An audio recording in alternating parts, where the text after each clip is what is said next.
Movie की शुरुआत 1992 में बॉम्बे से होती है, जहां हम देखते हैं कि भास्कर जॉगिंग करते हुए हमें स्टॉक मार्केट के बारे में बताता है। वह बताता है कि वैसे तो पैसे कमाने के रास्ते बहुत सारे हैं, लेकिन यह सभी लोग दलाल को सलाम ठोकते हैं, इसलिए तो बॉम्बे को कैपिटल ऑफ मनी कहा जाता है। तभी भास्कर जब यह सारी बातें बता ही रहा था, थोड़ी देर के बाद ही उसके पास सीबीआई ऑफिसर लक्ष्मण राव आ जाते हैं और वह उसे अरेस्ट करके उसी की बैंक में ले जाते हैं जहाँ पर पहले भास्कर काम किया करता था। लक्ष्मण राव बताते हैं कि तुम्हारे ऊपर एक बहुत बड़ा फ्रॉड का इल्जाम लगा हुआ है। तो भास्कर सीबीआई को अपनी कहानी शुरुआत से बताता है और फिर कहानी पहुंच जाती है 1989 में, और हमें मालूम चलता है कि भास्कर 1989 में मगधा बैंक में एक एम्प्लॉय के रूप में काम किया करता था और उसकी सैलरी सिर्फ और सिर्फ 6,000 रुपए ही थी। लेकिन फिर भी भास्कर अपना काम ईमानदारी से किया करता था और पिछले 3 साल में उसे बेस्ट एम्प्लॉय का अवार्ड भी दिया गया था। तो भास्कर का बैंक आते ही सबसे पहला काम यह था कि वह नारायण सर के साथ मिलकर वोल्ट में जाए और वहां से कुछ पैसे निकाल कर लाए। दरअसल भास्कर एक कैशियर होता है, इसलिए वह सारा पैसा उसी के पास रहता है। बाद में जो पैसा बच जाता है वह नारायण सर के साथ वापस जाकर वहीं रख देता है। और साथ ही हमें भास्कर के एक और धंधे के बारे में मालूम चलता है। बैंक के सामने ही एक कैफे है और जब उसकी बैंक की ड्यूटी खत्म हो जाती है तब वहां पर जाता है और वहां पर जाकर कुछ जरूरतमंदों की मदद करता है, जिसमें उसे बैंक के फॉर्म या बैंक से लोन निकालने का फॉर्म भरने पड़ते हैं। लेकिन इसके लिए भास्कर सभी से कुछ न कुछ पैसे भी लेता है। यह काम भास्कर अपने दोस्त सांबा के साथ मिलकर भी किया करता था। एक बात और, भास्कर जरूर बैंक में था लेकिन उसकी सैलरी सिर्फ 6,000 रुपए ही थी। इसके बावजूद उसने अपने पूरे मोहल्ले से पैसे उधार लेकर रखे हुए थे, जिसमें से सबसे ज्यादा पैसा उसने पटेल भाई से लिए थे, जो कि पूरे 12,000 रुपए थे। इसके बाद हमें भास्कर की फैमिली के बारे में बताया जाता है। भास्कर की फैमिली में उसके पिता, जो कि पहले सीए थे और एक बिजनेस के चक्कर में वह अपने दोस्तों से धोखा खा गए थे, जिसके कारण उसकी पूरी बॉडी पैरालाइज हो गई थी। साथ ही हमें भास्कर की फैमिली में अब उसकी पत्नी को भी दिखाया जाता है। इन दोनों की लव मैरिज थी और दोनों एक दूसरे से कॉलेज के समय से ही बहुत प्यार किया करते थे और इनका एक 6 साल का बेटा भी है जिसका नाम कार्तिक है। लेकिन वे लोग बहुत गरीब है, इसलिए भास्कर को अपनी फैमिली को मैनेज करके चलना पड़ता है, क्योंकि भास्कर की एक बहन और एक भाई भी है। वह दोनों कॉलेज में पढ़ते हैं और उन दोनों की फीस भी भास्कर ही जमा करता है। अब बात करते हैं सुमिति के फैमिली वालों की। सुमिति के घर वाले दरअसल इस रिश्ते से पूरी तरह से खिलाफ थे। वह तो अभी भी चाहते थे कि सुमिति भास्कर को छोड़कर घर वापस आ जाए, क्योंकि उसका भाई बहुत ही ज्यादा पैसे वाला था और वह तेरा ख्याल बहुत ही अच्छे तरह से रख लेगा। क्योंकि भास्कर के पास पैसे नहीं थे, इसलिए सुमिति की फैमिली उन लोगों की इज्जत भी नहीं किया करते थे। यह देखकर सुमिति को बिल्कुल भी अच्छा नहीं लगता है और वह वहाँ से चली जाती है। लेकिन फिर भी भास्कर अपनी पत्नी और फैमिली का खूब ख्याल भी रखता है और पटेल भाई भी उनके घर कभी कदार आ जाया करते थे और उनसे पैसे मांगते रहते थे। लेकिन भास्कर उसे पैसे कहाँ से दे, उसकी सैलरी भी इतनी कम है। आखिरकार वह उन्हें 12,000 रुपए कैसे कहाँ से ला कर दे। और सुमिति भी अपना अचार वाला बिजनेस स्टार्ट करना चाहती है, लेकिन पहले से ही उनके लोन वगैरह चल रहे हैं, तो वे यह तो नहीं कर सकते हैं। इसके बाद बैंक में हम भास्कर का दोस्त सांबा को देखते हैं। दरअसल सांबा और भास्कर पहले साथ में ही पढ़ा करते थे। सांबा फेल हो जाने के कारण पिन बन गया और वहीं भास्कर पास होकर बैंक में कैशियर बन गया। अब जब भास्कर अपनी ड्यूटी खत्म करके कैफे में जाता है तो वहाँ पर बार बार एंथनी नाम का एक आदमी आता है। फिर भास्कर उसे कहता है कि तुम्हारा काम नहीं हो पाएगा। दरअसल एंथनी को 2 लाख की जरूरत है, लेकिन उसके पास गिरवी रखने के लिए कुछ भी नहीं था। वह बताता है कि मलेशिया से मैंने 40 टीवी मंगवाई है, जो कि पूरे 5 लाख की है। लेकिन पार्टनर में जो लोग थे, अब वे लोग पैसे देने से मुकर रहे हैं, इसलिए अब यह 5 लाख मुझे ही देने पड़ेंगे। 3 लाख तो वह दे चुका है, लेकिन 2 लाख उसे और भी देने हैं। अगर उसे कोई 2 लाख रुपए दे दे तो वह उन्हें 20% ज्यादा देने को तैयार था। लेकिन एंथनी के पास गिरवी रखने के लिए कुछ भी नहीं था, इसलिए भास्कर उसे बार बार समझा रहा था कि आपका काम बिल्कुल भी नहीं हो सकता है। फिर अगले दिन हम देखते हैं कि पटेल भाई भास्कर के पास आता है और पटेल भाई बहुत ही गुस्से में थे और फिर वह भास्कर से अपना पैसा वापस मांगने लगता है। लेकिन भास्कर के पास तो पैसे थे ही नहीं। तब पटेल भाई भास्कर को भरे बाजार में बेइज्जत करने लगता है और उसे बुरा भला भी कहने लगता है और साथ ही वह उसका शर्ट का जेब भी फाड़ देता है और उसका स्कूटर भी ले लेता है, जिस वजह से अब भास्कर को दौड़कर ही अपने बैंक जाना पड़ता है। और जब वह बैंक पहुंचता है तो उसने देखा कि जिस पोस्ट के लिए उसका प्रमोशन होना चाहिए था, उस पोस्ट पर किसी और का प्रमोशन कर दिया गया है। इस बारे में वह रीजनल मैनेजर से बात भी करता है, लेकिन वह कहते हैं कि वह कैपेबल है और तुमसे अच्छा काम भी करता है। लेकिन जब यह बात भास्कर को मालूम चलती है कि रीजनल मैनेजर ने उसे सिर्फ इसलिए रखा है क्योंकि वह दोनों बंगाली है, इसलिए तब यहाँ पर भास्कर उन्हें बहुत ही सुनाता है। लेकिन जीएम यहाँ पर भास्कर को कहते हैं कि तुम मुझे मत सिखाओ, तुम्हारा काम मैं जानता हूँ कि तुम बैंक की ड्यूटी खत्म करने के बाद कैफे में क्या करते हो। अगर यह सारी बातें मैंने सर को जाकर बता दी तो तुम्हारी नौकरी भी जा सकती है। यह बात सुनने के बाद भास्कर उनके सामने गिड़गिड़ाने लगता है और उनसे माफी मांगकर यहाँ से चला जाता है। लेकिन 3 साल की ईमानदारी से काम करने के बावजूद भास्कर को क्या मिला, यही बार बार वह सोच रहा था। फिर वह टॉयलेट से बाहर आ जाता है और बहुत ही खुशी के साथ सांबा से मिलता है। इसके बाद वह कैफे में जाता है जहां पर उसने एंथनी को बुलाया हुआ था। भास्कर एंथनी से कहता है कि अगर मैं तुम्हें 2 लाख रुपए दे दूं तो फिर तुम मुझे वह पैसे कितने दिन में लौटाओगे। फिर एंथनी बताता है कि आज शुक्रवार है और मैं तुम्हें वो सारा पैसा रविवार तक लौटा सकता हूँ और साथ ही मैं तुम्हें 20% भी दूंगा। यह बात सुनने के बाद भास्कर एंथनी से कहता है कि जाओ अपना माल बचा लो और भास्कर उनके हाथ में 2 लाख रुपए दे देता है। दरअसल आज जो माल एंथनी को चाहिए था, अगर वह उसे नहीं मिलता तो आज के बाद उसे कभी भी नहीं मिल पाता। और एंथनी के साथ सांबा भी जाता है और भास्कर अपने घर चला जाता है। और फिर रात होते ही भास्कर के घर पर एंथनी और सांबा दोनों पहुंच जाते हैं। उसने तो रविवार तक का वक्त लिया था, लेकिन एंथनी तो शुक्रवार की रात को ही भास्कर के पास आ गया था और वह उनका हिस्सा दे देता है और बाकी का सारा पैसा अपने पास रख लेता है। इसी तरह से वे लोग उनके साथ काम करने लग गए थे। दरअसल एंथनी मलेशिया से टीवी नहीं मंगवाया करता था,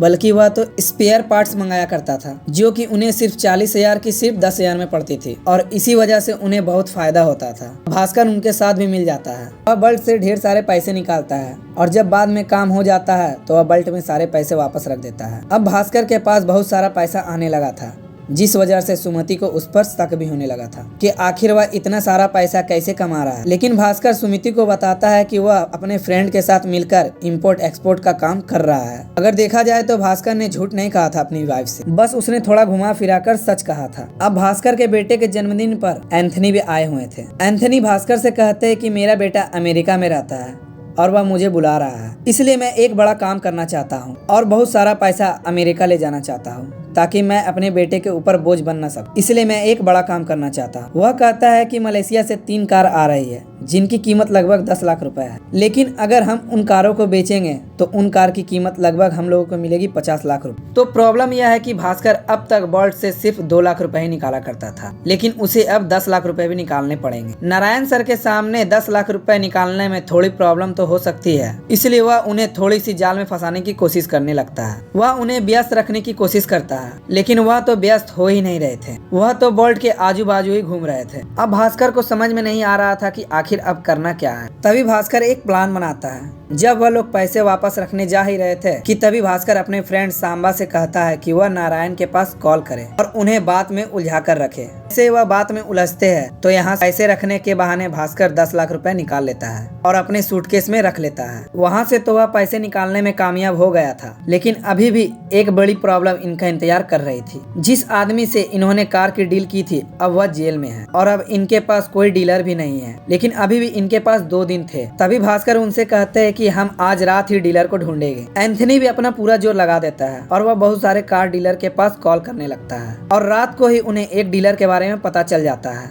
जो कि वह गोवा में है और वह डीलर कार खरीदने के लिए मान जाता है। सबसे पहले तो यह तीनों उन कारों पर सरकारी नंबर प्लेट लगाते हैं ताकि इन कारों को कोई पुलिस वाले ना रोक सके। इन बीच में इन्हें पुलिस वाले रोक ही लेते हैं, लेकिन भास्कर के पास इसका भी एक बहुत ही अच्छा प्लान है। उसने सड़क पर बैठे बहुत सारे भिखारियों को नेता की ड्रेस पहना दी थी और यहाँ पुलिस वाले से कहा कि यह सीएम है, इनको जाने दो। पुलिस वालों को उनकी बात पर विश्वास नहीं था। तभी यहाँ पर उन्होंने एक बार डांसर की एंट्री की और पुलिस वालों से कहा कि संजय दत्त की अगली फिल्म में यही आने वाली है, लेकिन यह तो नेता के साथ है, मतलब आपको थोड़ा समझना चाहिए कि यह कितने बड़े आदमी हैं। यह लोग तुम्हारा सस्पेंड भी करवा सकते हैं। तभी पुलिस वाले उन्हें यहाँ से जाने देते हैं और भास्कर इन तीनों कारों को गोवा में जाकर बेच देता है। बाद में जो उन्हें पैसे मिलते हैं वह उन पैसों को आपस में बांट लेते हैं। एंथनी अपना बड़ा काम करने में कामयाब रहा, इसलिए वह अगले दिन ही अपने बेटे के पास अमेरिका चला जाता है। जाते जाते एंथनी ने भास्कर से यह भी कहकर जाता है कि जब भी तुम्हें किसी भी चीज की जरूरत हो तो मुझे जरूर याद करना। अब अगले दिन भास्कर 10 लाख रुपए बल्ट में वापस रखने के लिए जाता है, लेकिन जब वह वहाँ पर पहुँचता है तो उसने यहाँ पर पुलिस को देखा। वह तो पूरी तरह से डर गया था और जब वह बैंक के अंदर पहुंचा तो उसके पास एक और शॉकिंग न्यूज थी। दरअसल रीजनल मैनेजर और एजीएम को अरेस्ट कर लिया गया था बैंक में फ्रॉड करने की जुर्म में।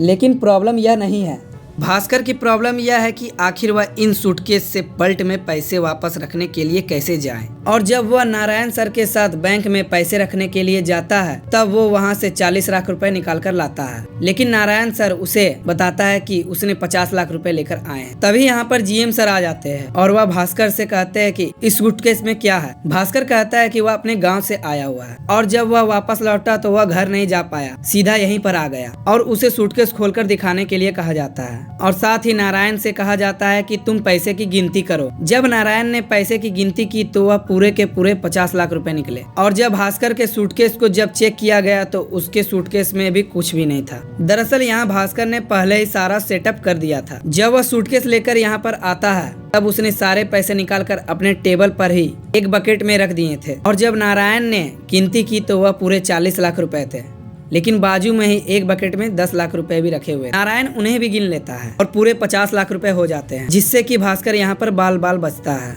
अब उसके पास 6 लाख रुपए हो गए थे, लेकिन वह अगले दिन ही चले जाते हैं। पता चलता है कि अगर भास्कर का भाई अमेरिका में इंजीनियरिंग करता है तो उसे वहीं पर 60,000 रुपए की सैलरी भी मिलेगी, इसलिए भास्कर उसे पैसे दे देता है और वह अपने भाई को अमेरिका भेज देता है। अगले दिन बैंक में बैंक के मैनेजर भास्कर को अपने पास बुलाते हैं और वह उससे कहते हैं कि बहुत सारे लोग जो है वह सस्पेंड हो चुके हैं और हम चाहते हैं कि तुम्हारा प्रमोशन कर दे, क्योंकि तुमने शुरू से ही बहुत अच्छा काम किया है। इसलिए भास्कर को कैशियर के बाद अब एजीएम बना दिया गया है, मतलब कि असिस्टेंट जनरल मैनेजर, और उसकी सैलरी होगी 19,500 रुपए और साथ ही में जो उसकी फेवरेट मारुति थी वह भी उसे दे दी जाती है। यह बात वह सबसे पहले अपनी पत्नी सुमिति को बताता है और यह खबर सुनकर सुमिति बहुत ही खुश हो जाती है। इसके बाद कहानी प्रेजेंट में आ जाती है। यहाँ पर सीबीआई ऑफिसर लक्ष्मण राव कहते हैं कि तुम्हारी सैलरी तो 19,500 है, तो तुम्हारे बैंक अकाउंट में 100 करोड़ रुपए कैसे आए? क्योंकि एक मामूली सा बैंक एम्प्लॉय के खाते में 100 करोड़ होना कोई मामूली बात नहीं है। तभी यहाँ पर भास्कर उन्हें आगे की स्टोरी सुनाता है।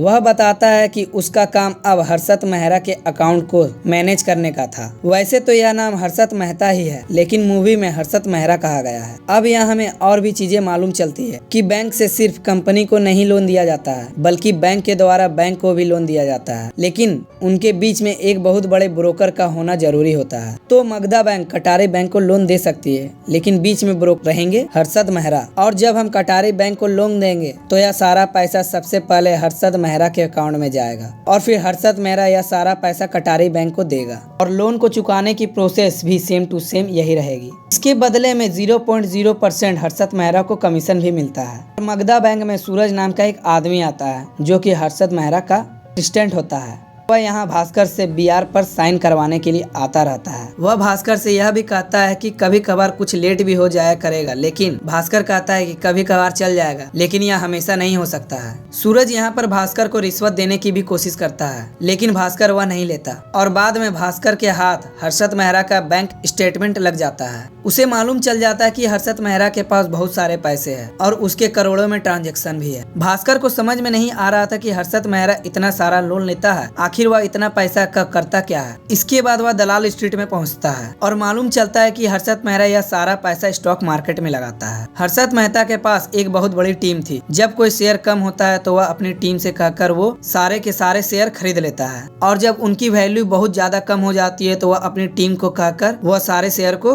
बेच देता है, जिससे कि उसे बहुत सारा फायदा होता है। फिर वह कटारे बैंक के द्वारा मगध बैंक को लोन भी चुका देता है। सारा फंडा भास्कर बहुत ही अच्छे से समझ जाता है, इसलिए भास्कर सूरज के साथ मिलकर एक डील करता है। सूरज उससे कहता है कि हम आपका बहुत ख्याल रखेंगे। तभी यहाँ पर भास्कर उससे कहता है कि मेरी 2 शर्तें हैं। पहली, जो भी पैसे आप लोगे उसमें से आप मुझे 1% दोगे, और दूसरी बात, आप जो भी शेयर खरीदेंगे उससे पहले मुझे बताना होगा, और जब आप उन शेयर को बेचेंगे तब भी मुझे सबसे पहले बताना होगा। और इसके लिए सूरज मान भी जाता है और अब इसी तरह से सूरज जो भी शेयर खरीदता है सबसे पहले भास्कर को बताता है, जिससे कि भास्कर भी उन सारे शेयर को खरीद लेता है। और जब बेचना होता है तो सूरज एक दिन पहले ही भास्कर को बता देता है, तो भास्कर भी उन शेयर को बेचकर एक बहुत बड़ा आदमी बन गया था। इस तरह से अब उसके पास ढेर सारा पैसा हो गया था, लेकिन यह सारा पैसा ब्लैक था और उसे इन सारे पैसों को व्हाइट में कन्वर्ट करना था। तभी उसे एंथनी के भाई का एक आदमी अनवर के बारे में बताता है। अनवर बताता है कि अगर हम इन पैसों को लॉटरी वालों को दे दे और वह तुम्हारी लॉटरी लगा दे तो यह सारा पैसा व्हाइट हो सकता है। भास्कर ऐसा ही करता है और अगले दिन पेपर में भास्कर का लॉटरी का नंबर भी आ जाता है। भास्कर को 25 लाख की लॉटरी लगी थी, लेकिन उसे सिर्फ और सिर्फ 17 लाख रुपए ही मिल सकते हैं टैक्स को काट कर। लेकिन इतना भी पैसा वाइट बहुत होता है। और अब तो भास्कर के पास बहुत सारा पैसा हो गया था। इसके पास इतना पैसा था कि वह तो पूरी की पूरी शॉप ही खरीद सकता था और वह अपनी बहन की शादी भी बहुत ही धूमधाम से करवाता है। और अब तो उसने एक बहुत ही महंगी कार भी ले ली थी और अपने एरिया का सबसे बड़ा आदमी भी बन चुका था। भास्कर और सुमति जो काम स्टार्ट करना चाहती थी, मतलब कि अचार का बिजनेस, उसने वह भी शुरू करवा दिया था। और साथ ही पटेल भाई जो कि उसे पहले तंग किया करते थे, अब उसे भी वह मजा चखा देता है। भास्कर के पास बहुत सारा पैसा तो आ चुका था, लेकिन उसका बिहेवियर थोड़ा बदला बदला सा था। यही चीज सुमति ने देख ली थी, क्योंकि वह किसी से भी ठीक ढंग से बात भी नहीं कर रहा था। लेकिन यहाँ सुमति ने अपना पुराना वाला भास्कर खो दिया था। भास्कर के अंदर इतना घमंड आ गया था कि वह तो किसी से भी ठीक ढंग से बात भी नहीं कर रहा था। इसी की वजह से भास्कर के साथ कई बार सुमति से बहस भी हुई थी और उन दोनों के बीच अक्सर बहस होती रहती थी। कुछ दिन बाद भास्कर के पास कटारी बैंक के मैनेजर आते हैं। दरअसल वो यहाँ पर एक लॉकर खुलवाना चाहते हैं। तभी भास्कर कहता है कि आपको आने की यहाँ क्या जरूरत थी, आप बस मुझे एक कॉल कर देते। तभी कटारी की नजर बीआर पर पड़ती है। वह बीआर देखकर हैरान हो जाता है। वह कहता है कि हर्षद मेहरा ने मुझे धोखा दे दिया है। वह सिर्फ उन्हें 1 से 2 करोड़ के बैंक रिसिप्ट पर ही साइन किया करते थे। लेकिन यहाँ हमें पता चलता है कि हर्षद मेहरा ने कटारी बैंक के नकली कागज बनाकर मगधा बैंक से 90 करोड़ का लोन ले लिया है। यहाँ तक कि कटारी बैंक के मैनेजर की साइन भी उन्होंने कॉपी कर ली थी। इस वजह से अगर यह बात लीक होती है तो इन सब से कटारी बैंक के मैनेजर और मगधा बैंक के एजीएम भी फंसेंगे और हमारा जेल जाना तो एकदम तय है। यह बात कटारी बैंक के मैनेजर को बहुत अच्छे से मालूम चल गई थी और फिर वह वहां से चले जाते हैं। तभी उन्हें हार्ट अटैक आ जाता है और उनकी मौत हो जाती है। यह सब कुछ देखकर भास्कर को बहुत ही गुस्सा आ रहा था। वह तुरंत ही सूरज से बात करता है कि आखिर तुम लोगों ने हमें लूट लिया और तुम ऐसा कैसे कर सकते हो। फिर भास्कर कहता है कि अगले बीआर से पहले तुम्हें सारे पैसे सेटल करने होंगे। तभी सूरज कहता है कि अगर नहीं किया तो तुम भी तो हमारे साथ वैसे भी मिले हुए हो। भास्कर समझ गया था कि वह बहुत बड़ी प्रॉब्लम में फंस चुका है। लेकिन तभी उसे पुलिस स्टेशन से कॉल आती है और मालूम चलता है कि सांबा को पुलिस वालों ने अरेस्ट कर लिया है। सांबा कहता है कि वह इलीगल कामों में चला गया था, जिस वजह से उसे 10 लाख का लॉस भी हुआ है और अब तो वह पूरी तरह से बर्बाद हो चुका है। लेकिन तभी भास्कर ने उसकी मदद की। इसके बाद हम देखते हैं कि सुमति की फैमिली वालों को भी पैसों की बहुत जरूरत थी, लेकिन यहाँ पर सुमति ने उनकी बिल्कुल भी मदद नहीं की, क्योंकि पहले जब उन्हें पैसों की जरूरत थी तब उन्होंने उनकी मदद नहीं की। तभी यहाँ पर सुमति के माँ सुमति से कहती है कि अचार के बिजनेस का आइडिया मेरा था। और तभी सुमति को गुस्सा आता है और वह अपने पूरे अचार वाले बिजनेस को बर्बाद कर देती है। वह सब कुछ तोड़ फोड़ को शॉप को बर्बाद कर देती है। और साथ ही सुमति भास्कर से कहती है कि प्रॉब्लम यह नहीं है जो मेरी माँ ने कहा, प्रॉब्लम तुम हो, क्योंकि मुझे अपना पुराना भास्कर चाहिए। अगर मेरे पास बहुत सारा पैसा भी आ जाए तब भी मैं कुछ नहीं कर पाऊंगी, लेकिन मुझे पुराना वाला भास्कर चाहिए। तभी हम यहाँ पर देखते हैं कि भास्कर के पिता बहुत सालों के बाद आज बोलते हैं और वह भास्कर से कहते हैं कि मुझे तुम्हारे फ्रॉड के बारे में सब कुछ पता चल गया है। मैं सीए हूँ, इसलिए मुझे बेवकूफ बनाने की कोशिश मत करना। वह कहते हैं कि तुम जुआ खेल रहे हो और जुआ खेलना बुरी बात नहीं है, उस जुए को कब रोकना चाहिए यह सबसे बड़ी बात है। भास्कर को अपने पिता की बात बहुत ही अच्छी तरह से समझ में आ गई थी। फिर अगले दिन सूरज जब बीआर पर साइन कराने के लिए आता है तो भास्कर बीआर पर साइन नहीं करता। और फिर कुछ देर के बाद भास्कर के पास बैंक के मैनेजर का भी कॉल आता है और वह कहते हैं कि तुम बीआर पर साइन क्यों नहीं कर रहे हो, जिस पर भास्कर कहता है कि मैं अभी कर दूंगा। लेकिन वह हमेशा सूरज को इग्नोर करने लगता है और बीआर पर साइन नहीं करता है। इसी बीच उसने बहुत सारी चीजें भी सोच ली थी और साथ ही अब वह एक अच्छा इंसान भी बन गया था। और फिर वह पटेल भाई से अपनी गलती की माफी भी मांगने लगता है और उनकी स्कूटर भी उसे वापस कर देता है। और साथ ही अब उसके बिहेवियर फिर से पहले जैसे ही हो गए थे। तभी यहाँ पर भास्कर अपनी वाइफ से कहता है कि मेरे पास कितना भी पैसा आ जाए और मैं कितना भी बड़ा आदमी बन जाऊं, मैं तुम्हारे पास हमेशा पुराना वाला भास्कर ही बनकर रहूंगा, यह मैं वादा कर रहा हूँ। अगले दिन मैनेजर भास्कर को अपने पास बुलाते हैं। वह भास्कर से कहते हैं कि आखिर तुम बीआर पर साइन क्यों नहीं कर रहे हो, जिस पर भास्कर कहता है कि अब मैं इन बीआर पर साइन नहीं करूंगा, क्योंकि यह लोग पहले का लोन नहीं चुका है, इसलिए वो इनका काम आगे नहीं कर पाएगा। मैनेजर भास्कर को फोर्स करता है और तभी भास्कर अपना इस्तीफा भी दे देता है और साथ ही वह कहता है कि मैं इस बैंक में गद्दारी नहीं कर सकता। और वह जाते जाते वह सारे के सारे एम्प्लॉय को बता कर जाता है कि इस बैंक को वह अपनी माँ मानता था, इसलिए वह इस्तीफा दे रहा है और अब से वह यहाँ पर काम नहीं करेगा। कहानी प्रेजेंट में आ जाती है, जहाँ लक्ष्मण राव भास्कर से कहते हैं कि बात हर्षद मेहरा के पैसों की नहीं है, बात तो तुम्हारे पैसों की है कि तुमने स्टॉक मार्केट और बाकी धंधों से कमाया है। उन सारे पैसों को मगधा बैंक में तुम्हें वापस करना होगा। और यहाँ पर पता चलता है कि सीबीआई भी मगधा बैंक के मैनेजर के साथ मिली हुई है। बैंक के मैनेजर भास्कर को बताते हैं कि कटारी बैंक के जो नकली कागज तैयार हुए थे और जो नकली साइन तैयार किए गए थे वह हमारे द्वारा ही किए गए थे। इन सारे लोन के द्वारा हर्षद मेहरा इन सारे पैसों को स्टॉक मार्केट में लगाया करता था और इसी के बदले हमें थोड़ा बहुत परसेंट भी मिला करता था। लेकिन तुम तो बहुत सारे पैसों को स्टॉक मार्केट में लगाते थे और इसी तरह से तुमने 100 करोड़ रुपए भी कमा लिए हैं। और जो 100 करोड़ का सेटलमेंट नहीं हो पाया है वह अब तुम एक चेक बनाओगे 100 करोड़ का, वह तुम्हें चेक हर्षद मेहरा के लिए बनाना होगा और बाद में हर्षद मेहरा हमें वह 100 करोड़ वापस कर देगा, जिससे कि ऐसा लगेगा कि कुछ हुआ ही नहीं था। और भास्कर ने आज तक जितना भी पैसा कमाया था वह सारा पैसा उन्हें दे चुका था, क्योंकि उसने चेक पर साइन कर दिए थे 100 करोड़ के। फिर अगले दिन वह लोग भास्कर के चेक को जमा करने के लिए बैंक में जाते हैं तो उन्हें मालूम चलता है कि भास्कर का अकाउंट तो पिछले 10 दिनों से डीएक्टिवेट है और उसने तो सारा पैसा भी निकाल लिया था। लेकिन जब बैंक के मैनेजर सिस्टम में भास्कर के अकाउंट को चेक करते हैं तो अभी भी उसके अकाउंट में 100 करोड़ रुपए शो कर रहे थे। लेकिन तभी पता चलता है कि यह सारा रिकॉर्ड उन्होंने रजिस्टर में लिखा हुआ है और मंथ के एंड में इसे सिस्टम में चढ़ाया जाएगा। इसी वजह से सिस्टम में भास्कर का अकाउंट एक्टिवेट बता रहा है, वह पिछले मंथ का रिकॉर्ड बताया जा रहा है। और भास्कर भी अपना सारा पैसा लेकर अमेरिका चला जाता है अपने पिता और अपनी पूरी फैमिली के साथ। दरअसल भास्कर ने यह प्लानिंग पहले ही कर ली थी। जब उसने अपने पिता को यह सारी बातें बताई तो उसके पिता ने कहा कि जल्द से जल्द तुम्हें इस खेल से बाहर निकलना होगा।